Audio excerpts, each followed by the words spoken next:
there, welcome to the Apartment Printer. My name is Daniel, and I hope you're having a wonderful Sunday. It's sunny outside, you might be able to tell. It's really nice here on the Pacific Coast. And today I wanted to bring to discussion financials and how the business is doing.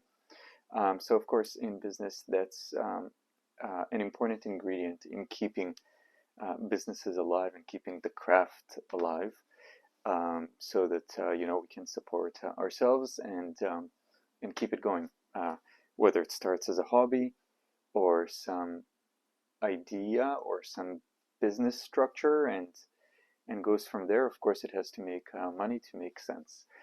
So I wanted to reflect about a few weeks in business now and also look at the financials. So I'll show you what I've spent, what I've made, and we'll talk about what worked and what didn't, and what I liked. And so let's get started. So let's chat first about how long I've been in business. So I started it right in mid-April. So it's been about 6 weeks now, about 2 weeks in April, and now 4 weeks in 4 weeks in May. And so far, I gotta say that the experience has really been great. I haven't talked about the next specific point much or at all on this channel, but I did, or maybe I mentioned it once, I did do 3D printing about 9 years ago or so, or almost 10 years ago.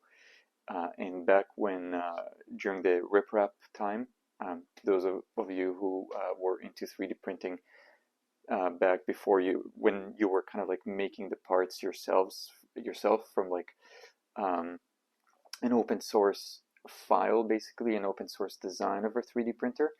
They were all basically the same type of machine, and you would kind of put it together or buy it, but they were kind of made, nowadays you'd say that they're made cheaply, but it was just the design at that time.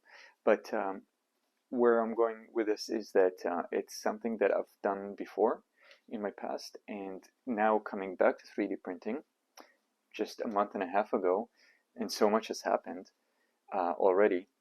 I am really enjoying where 3D printing has come to now with automation of everything or of a lot, I should say, not everything, but a lot has been automated, like proper bed heating and temperature selection, minting or adjusting the slicer, how the slicer reacts to different filaments. Everything is kind of like already set in place, and for 80% of prints, something like that, I'd say, maybe a bit less, but around that, it's really automated. And even for the ones that it's not completely automated, it's just about mainly, usually, just selecting the right settings on the slicer and sending it to print. But it used to not be like that at all. I remember having to calibrate the plate height and the level, the flatness of it, each time with 4 screws, so one at each end. And I remember like watching the first layer very intently to make sure that things stick, and the plate wasn't so good. You had to buy like something else on top of it. It actually just came with the heating element. You had to put something on top, glass or something like that. I think we started with glass. But anyway, so I'm really enjoying that. I mean, we've got enclosures now.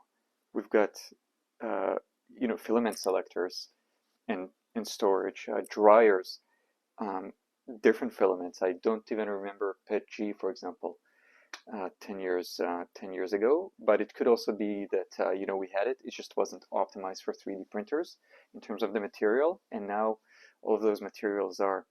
So what I'm thinking is just that I really enjoy it, and I gotta say that if this could be something that I could, let's say, 10x from here, it would be amazing and something that I'd be happy to just do. And naturally, more expenses would come with it, with such expansion, but that is okay, and it's something that I would be happy to take on. And so let's take a look at some of the revenues, what we sold, um, how much I spent on filament and expenses and all the printers actually. So I'll just show you everything right now. We'll go over that. We'll talk about what went well, what didn't, and how moving forward. All right, so guys, this right here is the revenues, and like I said, I'm just gonna show it all, and then I've got the expenses tab here. So, having a look at this, um, you'll see that April started off, you know, quite well. And I was very happy to see that. Basically, as you might know, I do really only Facebook ads right now, and that's been going well enough. I am looking into maybe putting some more money into it, and seeing how that goes. But frankly, I don't really like putting money into marketing, or it's just not something that I'm used to just yet for this business. But so far, things have been going pretty well. So right away, kind of like hit the ground running in April. Um, One customer with a big print, so that was cool. Another small kind of like custom print. And then right here, some like label holders. This was a business, so that was pretty cool. This guy needed like um, 20 of these things made, or maybe less, maybe it was like 10, something like that. But they were label holders, and I charged like a reasonable amount each, so that was almost $100 order. He then had to redo it, unfortunately, but we got a better design out of it, and so I reprinted the same amount, and you can see here that basically half of the revenue for April came from this one customer. So that was really cool. Um, and then some smaller stuff. And then right here, I actually had someone who contracted items with me. You can see I made notes about what these are. They're just like jigs and stuff. And in this case, um, just different items that his customers asked him to print that he didn't have capacity, so I was helping. So these higher numbers here and these higher numbers here, really each one came from one customer, really, and one was a business and the other one was a business as well. So more like B2B, and except this one I was kind of like contracting for him. But yeah, otherwise the orders were small, but still April was decent. And now into May, what you'll see is lots of small orders, and only a few orders that are any larger, and no $100 order really. It's only like $70 at most. But still, I'm still happy. And the way that I'm charging is fairly straightforward. It's really just about 2 to 3 times the cost of the filament, just depending on the project and what it is. Sometimes sometimes it's more if it's a very, very small part, I'd still charge, $5 for a minimum, and ideally 10. But yeah, that's what it is. So over $1,000 in 6 weeks. So I gotta give myself props. I'm happy with that. 430 in April, May 650. And just talking about things that I could have done better is, I thought about what I'm charging here. And if for every time that I charge like $5, if I just charge 6 or 7, or instead of $8, just make it 10, $12, just make it 15, stuff like that. This number here would be, probably 800. Which would be on track with April. So I think that's something to keep in mind for me as a technique. And yeah, I'll keep you posted how that works. But maybe basically just increasing the prices a little bit on these quotes that are like an auto approve on $5 part or something like that. Of course, someone would say yes to that. Maybe I could try 8, for example. And the thing is, even if you try like $10, and you don't get everyone, the jobs that you do get may make up for it. But I would need to be busy enough in order to make that worth it. So I'm still charging very reasonably, and yeah. But still making some money. So I would say that the profit from these 2 months is about half, and that would be after filament, after electricity, and maybe like light maintenance items. So about half of this, so about 500 bucks would be the profit. So about 100 a week of profit. So not much when you look at it that way. And you can see here the expenses. So actually in total, the expenses were 3,200 bucks. But of course that includes a few big expenses right here. That's the P2S, the printer, the big one, and then an A1 Mini and another A1 Mini here. I think that's what that was. So really more than half of this, quite a bit more than half. So about $2,000 or over $2,000 is just like hard expenses. And it was more than that. I had to buy shelves and so on. If I try to add it up quickly, maybe 2,500 bucks. It should be a bit more because there should be about $500 in profit here. So I would say it's probably closer to $2,600, $2,700 of printers and shelving units and the hardened nozzles, for example, and just other things that I bought to make the business work. We also have the software in there, website, some licensing. You can see just that is 300 bucks for the year, but those won't be recurring. I mean, it's yearly. Yeah. So you can see the revenue looks decent on the face of it for a part-time business, but we'll see how this continues. And we can look at May, for example. The expenses in May here, the computer is telling me it's 400 bucks. There might be an extra 50 bucks in here in filament, or I don't really think so. I think maybe 20. So yeah, about 400 bucks, let's say. And if we compare that with May's revenue, so that would be 250 in profit. So not exactly half. Half would be 325. So more like 320. It's pretty cool, guys. You're seeing this kind of like in real time as I'm calculating all of this. But I wanted to be sure that I'm keeping records, because if you don't do this, if you don't measure, you just can't adjust. It's hard to know how to adjust the business. So yeah, that's probably 40% profit, maybe 35, so not quite 50 as I thought. So that's something for me to improve on. Some of the expenses here probably are still hard expenses and not just filament. Maybe some stuff that won't recur. So let's see how June goes, and we'll go from there. Few things that I can say would be, like I said, just charge a bit more.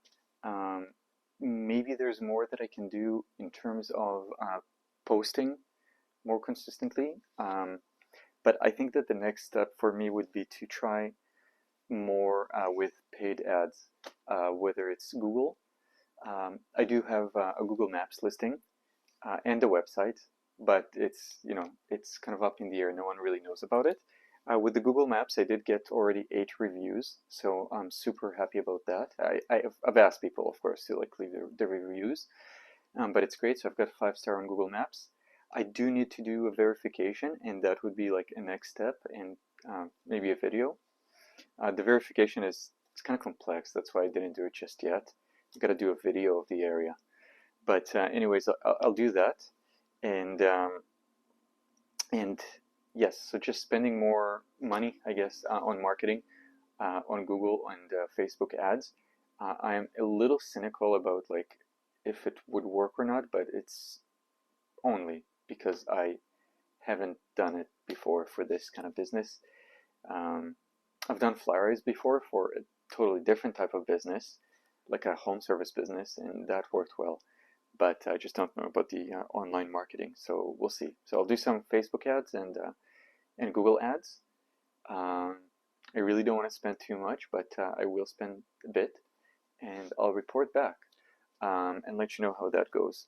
So that's one thing that I had in mind. Also, I'll continuously post too for my services and a product here and there, which sometimes like leads people to click on the service or contact me for the service. And yeah, so that would be just the regular Facebook advertising. And so there's continuous work in that, of course. And other than that, some ideas that I'm kind of getting inspiration from other channels, other 3D printing people, is basically to design my own.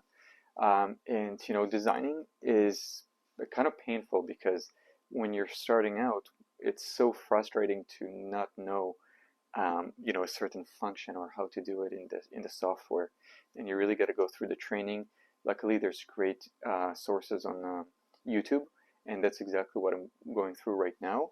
And it's totally worth the frustration and totally worth those repeated learning, or just the learning, to know how to do it and how to design. Because that way, if you just have an idea, and if you're in 3D printing every week, you probably have an idea, or at least I do. I could actually bring it to life. So yeah, apart from the marketing spend and continuous work with Facebook Marketplace, I might try another platform. I don't know if it would be Etsy or something like that. We'll see. Again, I just haven't really used it before. But if I do design my own products, then yes, Etsy would make sense. Maybe eBay, but I might start with Etsy. Or maybe Shopify and somehow figure out the marketing for that. But I don't have a lot of experience with marketing like that. Anyhow, here I wanted to just show you some of the fruits of my labor from designing, learning how to design. So I did go through Fusion 360. That's the software that I decided that I want to use. Fusion 360. I do like to be able to do things like as accurately and really get the design sort of exactly as I want and manipulate different things in there. I also have some experience from the past, but I haven't used it in like 5 years, so it's out of there pretty much. And anyhow, as I'm learning, I did a first lesson on YouTube. I'll share the link because it's great. And through that tutorial, I designed this. This is the design that was shown in the tutorial. It was easy to make because the tutorial is really like step by step. But as you can see, a nice Lego brick. I printed it in PETG. And it really gave me confidence because I now can do very basic shapes from just one lesson on YouTube. And there's like, I think 30 more lessons or something like that, 30 days of lessons. And so I'm actually like quite excited to go over that. Even the first video, I rewatched it now just like a little quicker and picked up a few more things. And yeah, I think that's sort of like the next step. And in business, I think you gotta try different things. Facebook Marketplace has been working, so I'm definitely gonna keep that. And even if it was just that, as a part-time business, making a few $100 a month on something fun, for me this is fun, I think is great. But it would be just awesome to really take it to a next level. And I think that next level, so basically I'll follow up on what I'm talking about here, and we'll see how it goes. I'll continue to update on my design and continue to update on what I'm doing for marketing. And of course, I'll try to every month kind of show you how the business is doing as well. I think it's nice to be transparent. It also just keeps me accountable to myself and to you as well. And I appreciate everyone's support as well, and everyone that's watching this as well. If you have any feedback for me, if you were in this rut, although it's not really a rut, it's just a part of the progress. But if you've been in my situation and have tried any of those like marketing methods, saw something that works for you, you can let me know. And I'm probably doing similar things to what you're doing now in terms of just learning from others. And there's channels that I watch as well, and I may kind of go over them. But I'm kind of drawing inspiration and learning from others and implementing it in my own way. I think that's the way it's best done. Thanks for watching. See you in the next one.